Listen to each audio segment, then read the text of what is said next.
her limbs. And she's sharing her story only on 7. The danger is real. A 7 on Your Side health alert Monday at 11. Jeopardy! Monday at 7:30 on ABC 7.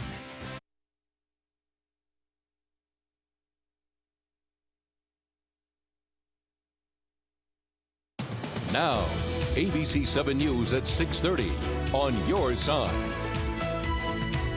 Hi there, meteorologist Devin Lucy starting you off here, ABC 7 News here at 6:30. What we're watching very closely here, if you hadn't heard about this, is we've got things going on the way. Celestial events, supermoon tonight. Also heard it's a blood moon. Now there's a shot here that this is going to be visible tonight, which is a complete lunar eclipse. That's the sun in the way of, or the earth in the way of the sunshine, where we normally see the reflection of the sunlight off the moon that we see as the moon, but the earth's going to get in the way of that tonight. Full blood moon.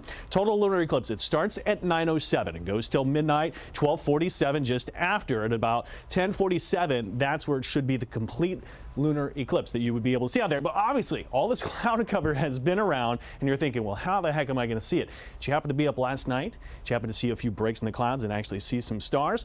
Look at our futurecast. It shows by 10 some clearing east to west, but right through the Washington metro, kind of the edge of some cloud cover. So there's still a shot. We have quite a bit of cloud cover that's out there tonight, but letting you know that that lunar eclipse is occurring, and we are watching that as well. So we'll have a complete look at your forecast coming up, because we're also tracking rain, a significant cold front, and much cooler temperatures. We'll have that in our complete forecast just several minutes away. All right, Devin, thanks so much. And right now, we are a little over 3 days away from another potential government shutdown. It would be the second one in 2 years if lawmakers on Capitol Hill cannot reach some sort of an agreement on the federal budget. Diane Cho is here with a look at the sticking points in the shutdown threat. Diane. Well, Kelly, it's no secret the deadline is right around the corner, but this morning, House Speaker John Boehner appeared on Face the Nation on CBS on the heels of his shocking resignation announcement, saying that there will not be a government shutdown, adding that he predicts lawmakers will pass a measure to keep the federal government running before the midnight deadline on Wednesday. Conservatives have been calling for the Republican-controlled House and Senate to pass a budget that would defund Planned Parenthood over the controversial videos surrounding allegations on the sale of fetal tissue.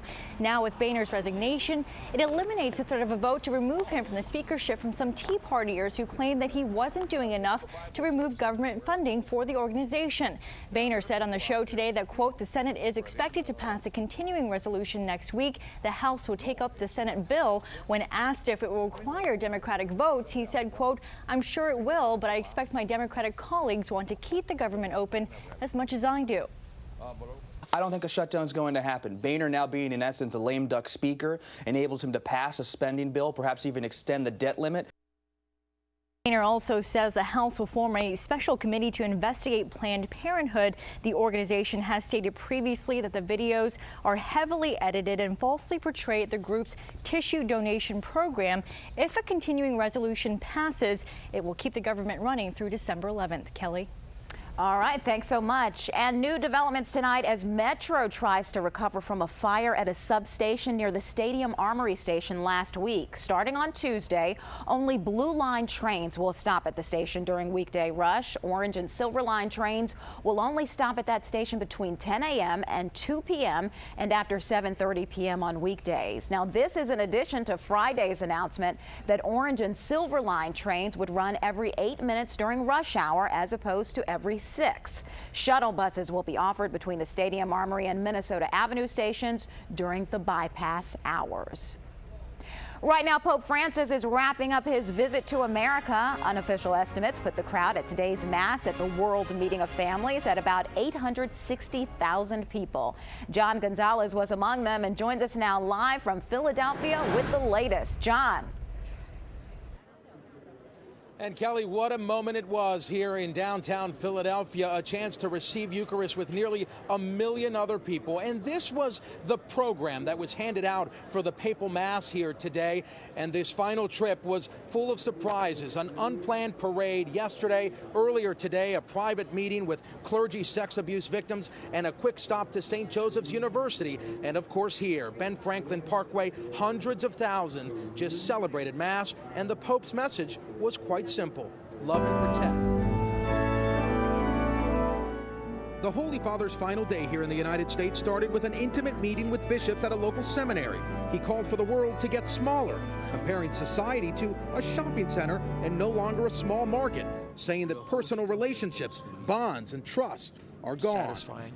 The most important thing today seems to be to follow the latest trend or activity, even at a religious level. Today, consumerism determines what is important. This afternoon, he visited the current Fromhold Correctional Facility, a prison that's home to nearly 3,000 inmates. The Catholic Church has consistently opposed capital punishment, and Pope Francis has made that clear this week. Along the Benjamin Franklin Parkway, hundreds of thousands started lining up before dawn. It's truly a blessing to be here, just to be inspired by all the words and the spirit that's around us. I mean, just, you know, there's a spirit in the city and a spirit, obviously, with Pope Francis. The Holy Father's way of saying goodbye, celebrating Mass here one last time. These young siblings from San Diego raised thousands of dollars to help their parents make the trip. These kids had a lemonade stand in San Diego for about almost 6 months, and they raised $7,500 to come here. So they raised for the RV trip, for the RV, and then to, you know, the expenses to drive and come here. Now you see the choir is leaving at this moment. Now there was an enlightening moment earlier before the Mass started. The production crew here, fearing that it was going to rain, they erected a massive tent here for the orchestra. Well, it obstructed the view of the hundreds of thousands behind us here, and the chant started, "Let the people see the Pope," and it went on for about an hour, went longer and louder, and the tent came down. At this hour, the Pope is at Philadelphia International Airport, where he's being greeted by Vice President Joe Biden. It's wheels up to Rome at 8 o'clock. Reporting live in Philadelphia, John Gonzalez, ABC 7 News. And coming up on ABC 7 News, no Redskins, but the Nats were still in action this Sunday. Find out what happened off the field that's trumping the game itself. It's a new law targeting a certain kind of criminal. I'm Kevin Lewis. Up next, I'll explain how this statute will give Maryland judges more power. Andrea Bocelli.